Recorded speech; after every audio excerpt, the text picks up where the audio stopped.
Back to my channel. ఎలా ఉన్నారు అందరూ? బాగున్నారా? నేనైతే చాలా బాగున్నాను. ఈరోజు గుమ్మడికాయతో అప్పాలు ఎలా చేయాలో చూద్దాము. సంక్రాంతికి మన శ్రీకాకుళం సైడ్ అయితే గుమ్మడికాయతో అప్పాలు తయారు చేస్తారు కదా, ఇవైతే చాలా టేస్టీగా ఉంటాయండి. ముందుగా అయితే ఈ గుమ్మడికాయని చిన్న పీసెస్గా కట్ చేసుకోవాలి. గుమ్మడికాయలో ఫైబర్ కంటెంట్ ఎక్కువగా ఉంటుంది, రోగ నిరోధక శక్తిని కూడా చాలా మెరుగుపరుస్తుంది అనమాట. మనకి జీర్ణ వ్యవస్థ కూడా చాలా బాగా పనిచేస్తుంది. ఇందులో ఫైబర్ కంటెంట్ ఎక్కువగా ఉండడం వల్ల మలబద్ధక సమస్యలు ఉన్న వాళ్ళకి కూడా చాలా వరకు క్లియర్ అవుతుంది. ఇందులో vitamin E, C, calcium, iron, fibre content చాలా ఎక్కువగా ఉండడం వల్ల అంటే ఆరోగ్యానికి చాలా వరకు ఉపయోగపడుతుంది. ఎముకలు కూడా చాలా స్ట్రాంగ్ గా ఉంటాయి. మన పెద్దవాళ్ళు ఇలాంటి హెల్తీ ఫుడ్ తీసుకున్నారు కాబట్టి ఇప్పటికీ కూడా అన్ని పనులు చేయగలుగుతూ స్ట్రాంగ్ గా ఉన్నారు. మనము 30-50s లోనే విటమిన్ ఈ, సి క్యాప్సూల్స్ పైన ఆధారపడుతూ ఉన్నాము. చాలా వరకు ఆరోగ్య సమస్యలతో బాధపడుతూ ఉన్నాము. మా నాన్న వాళ్ళ పెళ్లిళ్ళ టైంలో గుమ్మడికాయ కర్రీ కూడా పెట్టేవారు. అప్పుడు అదే అమృతంలా ఉండేది. ఇప్పుడైతే చాలా రకాల కర్రీస్ అయితే పెడుతున్నారు. నేను అతి కష్టం మీద 2 చాకులు యూస్ చేసి ఈ గుమ్మడికాయని అయితే కట్ చేసుకున్నాను.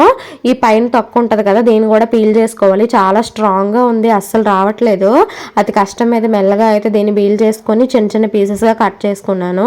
ముందుగా నా ఛానల్ ఎవరైనా చూస్తున్న వారైతే ప్లీజ్ సబ్స్క్రైబ్ చేసుకోండి. ఈ వీడియో నచ్చినట్లయితే చిన్న లైక్ చేయండి. మరి మీరు సంక్రాంతికి ఏ విధమైన వంటకాలు చేసుకుంటారో నాకైతే కామెంట్ చేయండి. నేను పెళ్ళైన తర్వాత ఈ గుమ్మడికాయ అప్పచ్చులు నేర్చుకున్నాను. అంతకు ముందు అయితే అమ్మ వాళ్ళ ఇంటి దగ్గర ఈ గుమ్మడికాయ అప్పచ్చులు ఏం చేసేవారు కాదు, బియ్యం పిండితో అయితే అప్పాలు చేసేవారు. పెళ్ళయ్యాక ఇవి నేర్చుకున్నాను. నాకైతే చాలా బాగా నచ్చాయి. అత్తయ్య వాళ్ళు చాలా చక్కగా చేశారు. అండ్ ఇవి రెసిపీ అయితే మా వారికి కూడా చాలా ఇష్టమని నేనైతే నేర్చుకున్నాను. ఇది చేయడం కూడా చాలా సింపుల్. ఈ విధంగా చిన్న చిన్న ముక్కలుగా కట్ చేసుకున్న వాటిలో కొద్దిగా వాటర్ వేసుకోవాలి, ఎక్కువ వాటర్ అయితే వేసుకోవద్దు. ఇందులోనే రుచికి సరిపడా సాల్ట్ వేసుకొని మూత పెట్టి ఒక 10-20 మినిట్స్ కుక్ చేసుకుంటే త్వరగా కుక్ అయిపోద్ది. ఈ గుమ్మడికాయ చాలా ఈజీగా కుక్ అయిపోద్ది అనమాట.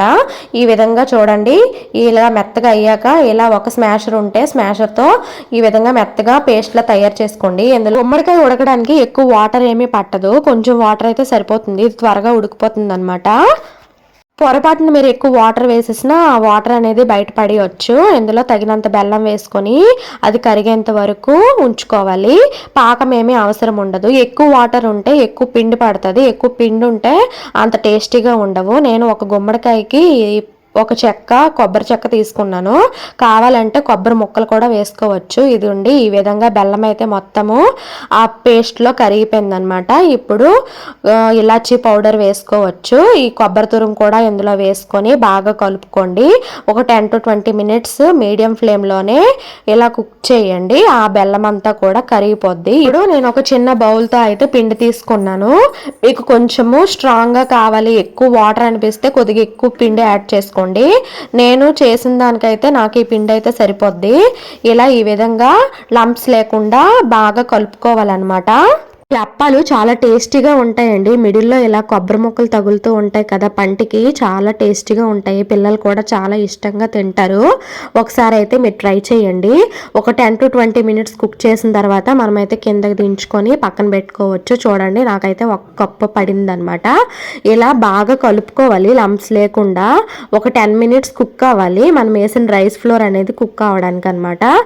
ఇలా అడుగు అంటుకోకుండా మాడిపోకుండా కలుపుతూ ఉండండి మిడిల్లో, లేకుంటే అడుక్కి అంటుకుంటుంది.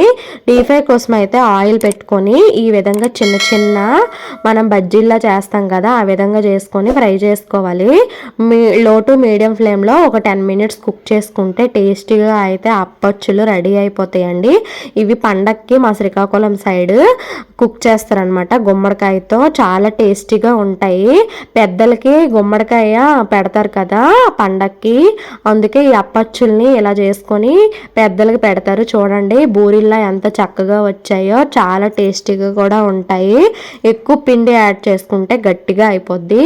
కరెక్ట్ కొలతలతో మంచిగా చేసుకుంటే చాలా టేస్టీగా ఉంటాయి, చాలా మెత్తగా కూడా ఉంటాయి. పిల్లలు కూడా చాలా ఇష్టంగా తింటారు. ఇందులో మనం బెల్లం యూస్ చేసాం కదా, ఐరన్ కంటెంట్ చాలా ఎక్కువగా ఉంటుంది. ఇందులో ఫైబర్ కూడా చాలా ఎక్కువగా ఉంటుంది.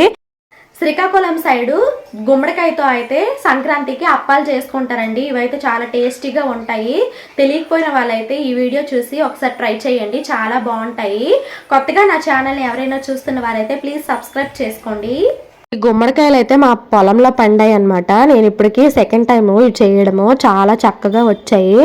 చూడండి ఎంత మృదువుగా ఉన్నాయో. పిల్లలు కూడా చాలా ఇష్టంగా తింటారు. వీడియో నచ్చినట్లయితే చిన్న లైక్ చేయండి. కొత్తగా చూస్తున్న వాళ్ళు సబ్స్క్రైబ్ చేసుకోండి. Thank you. Bye bye.